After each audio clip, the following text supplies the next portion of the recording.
শাকিব খানের বদনাম করছেন অপু বিশ্বাস। ঢাকায় সিনেমার জনপ্রিয় জুটি শাকিব খান এবং অপু বিশ্বাস। এই জুটি একসঙ্গে একাধিক সিনেমায় অভিনয় করেছেন, পর্দা কাঁপিয়েছেন। শাকিব খান এবং অপু বিশ্বাস একসঙ্গে প্রায় 70টিরও বেশি সিনেমায় অভিনয় করেছেন।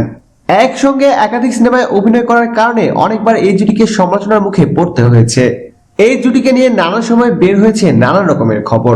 কখনো গুজব রটেছে তারা দুজন লুকিয়ে প্রেম করছেন, কখনো খবর বেরিয়েছে তারা নাকি বিয়ে করে ফেলেছেন। তবে এগুলোর কোনোটাই সত্যি ছিল না। একটি বেসরকারি টেলিভিশনের সাক্ষাৎকারে শাকিব খান এবং অপু বিশ্বাস বলেছিলেন তারা দুজন শুধুই ভালো বন্ধু। কিন্তু বেশ কয়েক মাস যাবত অপু বিশ্বাসের কোনো খোঁজ না থাকায় অপু বিশ্বাস এবং শাকিব খানকে নিয়ে প্রকাশিত হচ্ছে একের পর এক চাঞ্চল্যকর খবর। কিছুদিন আগে খবর উঠেছিল শাকিব খান নাকি অপু বিশ্বাসকে গোপনে বিয়ে করেছেন। এরপর যে খবর বের হয়েছে সেই খবর শুনে রীতিমতো সবাই অবাক হয়ে গিয়েছেন।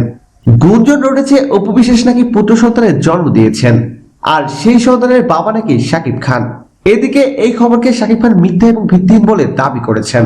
অন্যদিকে অপু বিশ্বাস এই খবর নিয়ে কিছু বলছেন না। তাই শাকিব খান ভক্তরা মনে করছেন শাকিব খানের বদনাম করার জন্যই এমন করছেন অপু বিশ্বাস। প্রিয় দর্শক, ধন্যবাদ ভিডিওটি দেখার জন্য। বিনোদন জগতের এক্সক্লুসিভ সব খবর পেতে এখনই সাবস্ক্রাইব করুন এইচডি ওয়েবসে।